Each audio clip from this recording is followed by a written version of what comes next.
তো আগের পার্টে তো দেখতেই পেয়েছিলে কিভাবে রেডি হয়েছিলাম। তো এটা ছিল আমার আজকে পুজোর ফুল ওভার লুক। কেমন লাগছে অবশ্যই জানিও। তারপরে কিন্তু চলে আসলাম মায়ের সামনে আরকি। এখানে এখন আমরা ফল বানাবো। সবাই কিন্তু কুলো নিয়ে বেরিয়েছে পাড়ায়, পাড়ায়। তবে যে প্রচণ্ড পরিমাণে রৌদ্র তার মধ্যে যেহেতু আমাদের ছোট বাচ্চা আছে তাই কিন্তু আমরা আর কেউ বেরাইনি। আমরা সবাই মিলে এখানে ফল বানাবো। আমরা ফল-টল বানিয়ে এখানে পুজোর গোছগাছ করব। তারপরে কুলোটা পাড়ায় ঢুকলে প্রতিবারের মতন এবারও ইচ্ছা আছে নেওয়ার। জানি না নিতে পারবো কিনা। সুযোগ হলে অবশ্যই নেব। যাই হোক দেখো এখন সব কিছু ফল-টল নামিয়ে আনা হয়েছে। তোমাদের তো সকালে দেখিয়েছিলাম মানে এর আগের পার্টে আমাদের বাড়িতে ফল-টল সব কিছু রাখা থাকে। সেগুলো কিন্তু নামিয়ে নিয়ে এসে এখানে সবাই মিলে এখন বানাবো। সবাই সবার বাড়ি থেকে বটি-টটি নিয়ে আসা হয়েছে। আর আমাদের সব কচি-কাচাদের নিয়েই কিন্তু আমরা সব ফল বানাতে বসেছি। আর এবারে কিন্তু অনেকেই ফল বানায়। এবারে সেরকম একটা কেউ ছিল না। আমরা এই কজনই ছিলাম। তো দেখতেই পাচ্ছ কত বড়, বড় তরমুজ তারপরে অনেক, অনেক ফল হয় আমাদের। সেই ফলটাই কিন্তু সারা পাড়ার সবাইকে দেওয়া হয়। আর যাই হোক ফল-টল বানানোর পরে চলে এসেছিলাম সাথীর বাড়িতে। আজকে কিন্তু ওর বাড়িতে মাম্মামকে আর হচ্ছে আ মাম্মামের দিদি আমরা সবাই মিলে আজকে এখানে খাবে আরকি। যেহেতু আমাদের বাড়িতে রান্না হয়নি, জেঠিদের বাড়িতে রান্না হয়েছিল। জেঠি কিন্তু সবার জন্য সব কচি-কাচাদের জন্য রান্না করেছিল। নিরামিষই রান্না হয়েছিল। তো যাই হোক ওদের খাওয়া-দাওয়ার পরে কিন্তু আমরা চলে গেলাম আবারও পুজো মণ্ডপে। তো ভালো করে হাত-টাত ধোয়ার পরে এখন চলে আসলাম। জেঠু আমাকে বলল যে ঘরটা একটু এঁকে দিতে। তাই দেখো সিঁদুরের ফোঁটা দিয়ে দিচ্ছি ঘটে। আর তারপরে হচ্ছে তোমার ঘর যেটা আর কি বসে মায়ের যেখানে পুজো হবে সেই ঘরটাও কিন্তু আমি নারায়ণটা এঁকে দিলাম। দেখো জেঠু আমাকে এই দায়িত্বটা দিয়েছিল তাই এটা বসে, বসে করলাম। আর তারপরে কিন্তু চলে যাব পাড়াতে। কুলো আমাদের পাড়াতে ঢুকে গেছে। এবারে কিন্তু ইচ্ছা আছে নেওয়ার। তো দেখো এখানে কুলো নিতে এসে কাকি আমাকে সিঁদুর পরিয়ে দিল। মানে সিঁদুর মাখামাখি হচ্ছে আর কি। তো দেখো আমিও কাকিকে একটু মাখিয়ে দিলাম। তারপরে কিন্তু আমরা চলে আসলাম আমাদের পাড়ায় সব বাড়ি, বাড়ি ঘোরার জন্য। এই হচ্ছে সাথী। আরও সবাই যারা, যারা আমরা ছিলাম এখানে সবাই, সবাই খুব মানে সবাই মিলে খুব মজা করি আমরা এই পুজোটায়। একটা বছর আমরা অপেক্ষা করে থাকি শীতলা পুজোর জন্য। শীতলা পুজোর কালী পুজোটাই আমাদের বাড়ির সামনে হয়। তাই কিন্তু ভীষণ মজা করি। যাই হোক এবারে আমার সুযোগ আসলো আমি কিন্তু এখন মা শীতলাকে মাথায় নিয়ে বাড়ি, বাড়ি যাব। যেহেতু লাস্টে সময়টা অনেকটাই কম হয়ে গেছিলো, অনেকটা বেলা হয়ে যাচ্ছিল। আর অনেকেই কিন্তু লাইন দিয়েছিল সবাই নেবে মাকে মাথায়। তাই কিন্তু আমরা একটা, একটা বাড়ি করেই নিয়েছিলাম। আর অন্যান্য বার কিন্তু ৩টে বাড়ি করে নেওয়া হয়। ৩টে বাড়ি নেওয়ার পরে আবার সেকেন্ড জন নেয়। তো এবারে যেহেতু অনেক কেউ ছিল, তাই সবারই একটু নেওয়ার ইচ্ছা মাকে মাথায়। তাই কিন্তু আমরা এবারে একটা বাড়ি করেই নিয়েছি। তো দেখো এখন মাকে মাথায় নিলাম মাকে স্মরণ করে।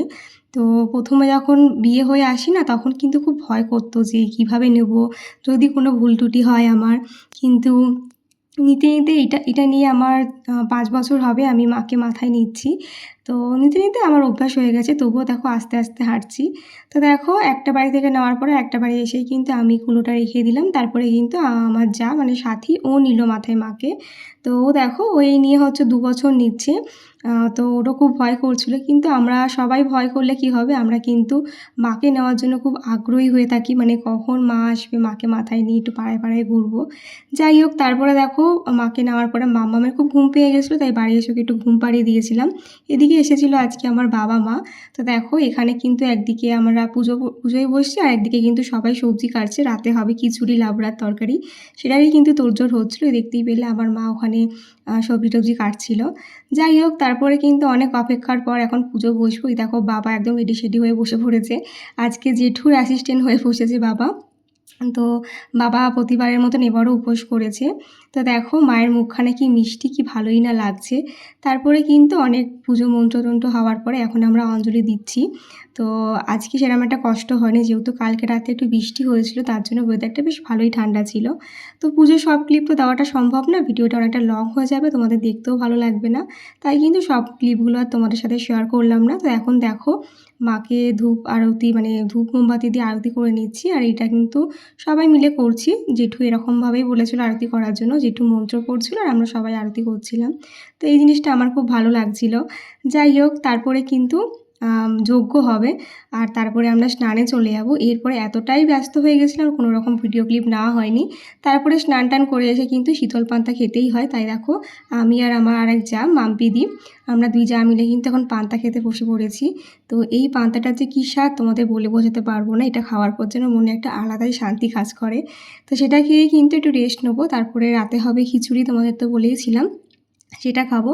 তো রেস্ট টেস্ট নেওয়ার পর অনেকক্ষণ পরে আবার ভিডিও ক্লিপটা তোমাদের সাথে শেয়ার করছি। অনেকক্ষণ পরে ক্যামেরাটা অন করলাম। দেখো আমাদের বাড়ির সামনেই খিচুড়ি হয়, আমাদের একদম উঠানের মধ্যে। তো এখন দেখো খিচুড়ি, লাবড়া সবটাই হচ্ছে। তো তারপরে এইসব দেখতে দেখতে আমরা সবাই মিলে একটু চলে আসলাম মায়ের সামনে একটু গল্প করব বলে। তো এখানে সবাই মিলে একটু গল্প করলাম, বেশ ভালো লাগছিল। আর যেহেতু স্নান করতে গেছিলাম সেই ভিডিও ক্লিপটা তোমার সাথে শেয়ার করা হয়নি, একটু ব্যস্ত, মানে ফোনটা তখন তো আর নিয়ে যাইনি তাই। তারপরে দেখো বসে পড়লাম মায়ের ভোগ নেব বলে, সেবাই নেবো বলে। তো আমার সাথে কাকিরা বসেছিল, সাথী আর দিদি, মাম্পিদি জায়গা পায়নি তাই ওরা আর বসতে পারেনি। ওরা বসেছিল আমাদের বসার কিছুক্ষণ পরেই। যাই হোক দেখো পাতে পড়ে গেল গরম গরম খিচুড়ি। খিচুড়িটা খুবই গরম ছিল, তো খেতে ভীষণই টেস্টফুল হয়েছিল, সাথে ছিল লাবড়া। তো এটাও কিন্তু খেতে পুরো অমৃত লাগছিল। এটা কিন্তু প্রতিবারই হয়। আর সারাদিন উপোস টাপুস করে তারপরে আর রাতে কারোর এনার্জি থাকে না রান্না করা, তো এই ভোগটা হয় বলেই কিন্তু সারা পাড়ার লোক আমরা তৃপ্তি করে খাই। আর দেখবে সারাদিন উপোস করার পরে কিন্তু প্রচুর ক্লান্ত হয়ে যাই আমরা সবাই, তাই রান্না বান্না করতে কারোরই ইচ্ছা করে না। তো এই ভোগটা হয় বলে কিন্তু আমাদের রান্না করতে হয় না, এটা দিয়েই কিন্তু রাতের সেবাটা আমাদের হয়ে যায় আর কি। তো খাওয়া দাওয়ার পরে কিন্তু চলে আসলাম আবারও মণ্ডপে। এখানে এসে দেখি কাকিমারা সব নাচ করছে। তো সবাই মিলে কিন্তু প্রতিবারের মতন এবারও নাচ করে মায়ের পুজোর শেষটা, মানে আজকের দিনটা একদম সম্পূর্ণ করলো। সাথে দেখো আমার মাম্মামও নাচ করছে, ও কিন্তু ভীষণ মজা পেয়েছে। আর এখানে দেখো কাকিমারাও তো আমার শাশুড়িকে নিয়ে কত টানাটানি করলো নাচ করানোর জন্য, কিন্তু মা যেহেতু নাচ করে না তাই কিছুতেই নাচলো না। অনেকবার কাকিমারা কিন্তু চেষ্টা করেছিল। যাই হোক চলো আজকে ব্লগটা এখানে শেষ করলাম, দেখা হচ্ছে নেক্সট ভিডিওতে, বাই।